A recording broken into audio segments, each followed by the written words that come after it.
Hi, this is Steph with Belladonna Dyes, and today we're going to make an incline diamond ice dye.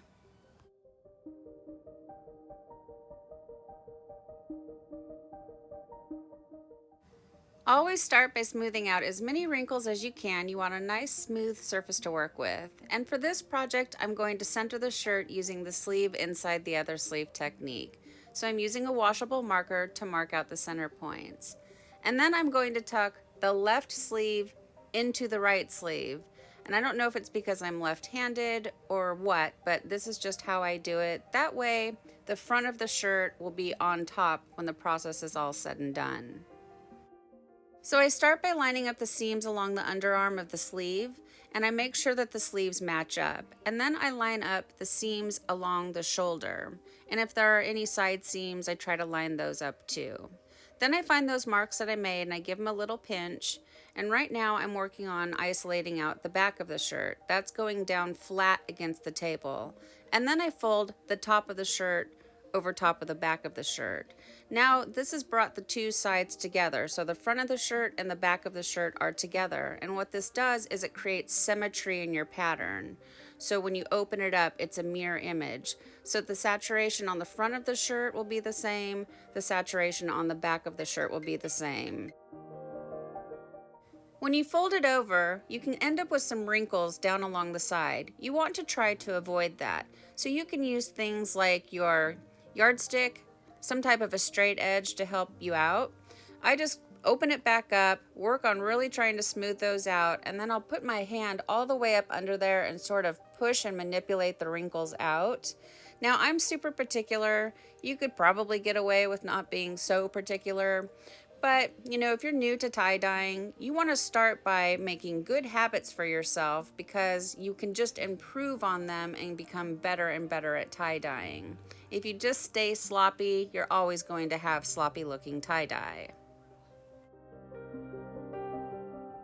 Taking those extra couple minutes really makes a difference. Look how nice and smooth that is. So now you want to decide where you want the center of your pattern to be. And I like to come down 2-3 inches from the underarm. You don't want to put it up too high next to the collar, and you don't want to go down too low along the belly button, somewhere right in between.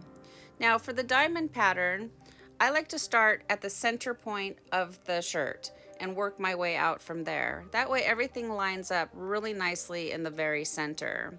And I did draw lines on with my washable marker, but the camera stopped on me, so I lost that part. And they're very hard to see. Time for new pens. Now I'm going to secure it by using my tiny baby hair rubber bands, and I do have links down below in the description box for everything that I use for tie-dye, so make sure that you check that out.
This is a very thick shirt. It's a Portland Company brand Essential Tee, and it's a really nice, solid, heavy-duty material. Way better than Gildan, but thick.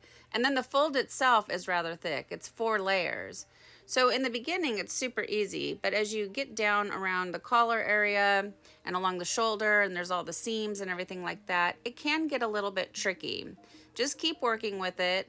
And I don't know if you've been noticing, but every time I make my pleats, I'm trying to make them very symmetrical. That's just going to keep the diamond lines nice and straight.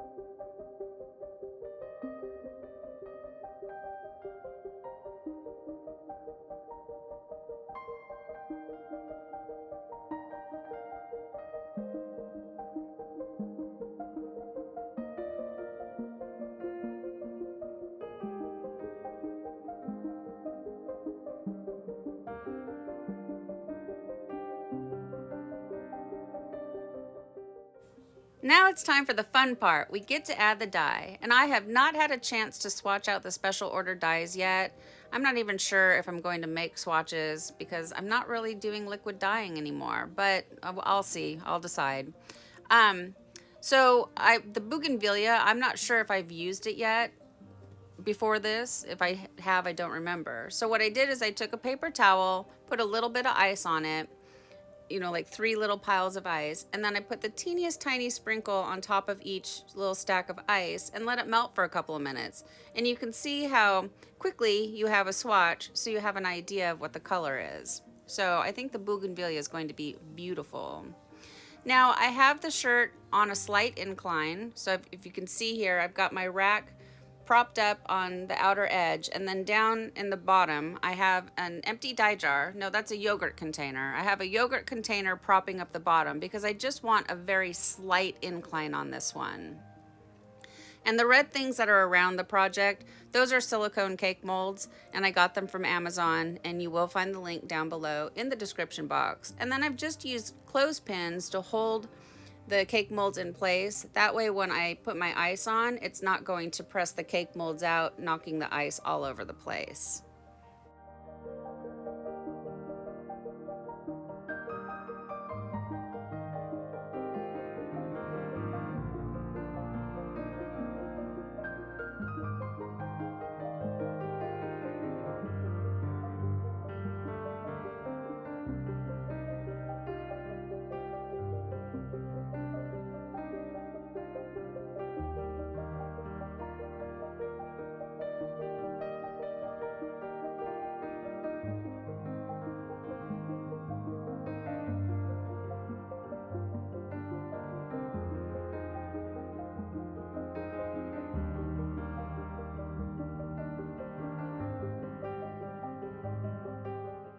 I give the dye areas a quick little sprinkle of soda ash for good measure, and then I add my ice. And for this one, I'm using my ice cube trays that I got from the dollar store.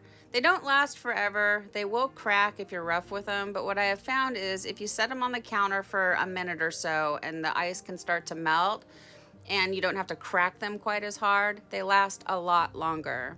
So I highly recommend them because they're only $1. I was looking on Amazon for some more substantial ice cube trays, and they wanted like $20 for basically the same thing. So I said, forget that. I'll just, go up to the dollar store once every 3 months and just spend $1.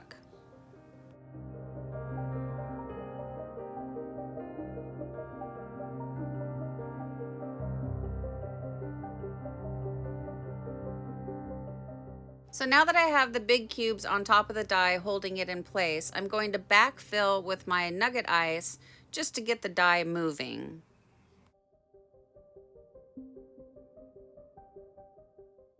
I left the project alone for the afternoon, just let the ice melt and it do its thing. And now I want to go to bed. So I checked the back, and there is still quite a bit of unsaturated shirt. Remember, this is a very thick fold. So I decided that I'm going to flip it over and repeat the process. So you could just leave the shirt like this, but because of this particular fold, I can tell you from personal experience, if you don't flip it and add more dye, if your back looks like this, you're gonna have like the top of the shirt's gonna be really dark and the bottom of the shirt will be really light, or vice versa. It does not have good symmetry.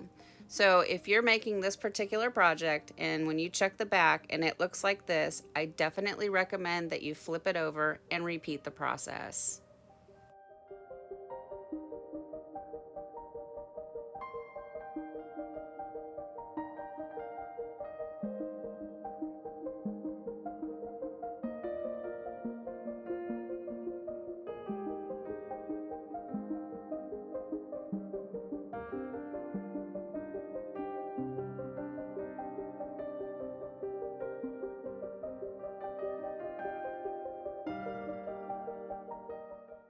I didn't feel like messing with the ice cube trays, so I'm just going to use my Frigidaire nugget ice.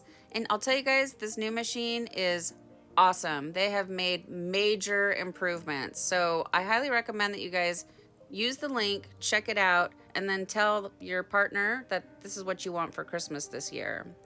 Now, it's recommended that you let your project batch at 70 degrees or higher for at least 24 hours. And I can tell you that I let this project batch for the full 48 hours. For the rinse out, you want to start by using cold water. That's going to rinse away any soda ash that might still be reacting within the fabric, and then increase your water up to hot and rinse until the water runs pretty much clear. From here, I take it to the washing machine, and I like to do hot water cycles using Curalon. Curalon is a professional textile detergent. And then I like to do a final hot water cycle using Millsoft. And Millsoft is a professional fabric softener. And I do have links down below. Just makes it easy for you to find, and I highly recommend them. And then I'll put it in the dryer, and I'll iron it, and we'll come back and we'll see the results. And one more thing, one question that I get asked quite a bit is if I reuse my rubber bands, and the answer is yes. I give them a quick rinse. I have a little newspaper sitting right next to me. I put them all in there, they let them dry out, and then I spend an afternoon sorting them and put them away. I don't throw anything away. Well, here it is, guys. Here's our Incline diamond ice dye after it's been washed and dried, and I think this shirt turned out amazing. Like, super amazingly beautiful. I love the blue splits. I think it really creates like dimension in it. And the center looks super beautiful. It kind of looks like a princess cut diamond ring, like the prongs and everything, or at least that's what I see. And it's fitting, it's a diamond, right? So I'm not exactly sure which color is throwing the blue. I feel like all of them might be a little bit. I know Orchid for a fact will split down into some blues. I think the Thistle Blossom leans more towards the blues, but I think combined, they're all giving off blue, and I just love it. I think it's so beautiful. So overall, I'm extremely pleased with the way this shirt turned out. So what do you guys think? Please leave me some comments down below. Thank you so much for watching. Please subscribe to my channel, leave a thumbs up, and click the bell and set it to all. That way you get notified of future uploads. And remember, have fun tie-dyeing.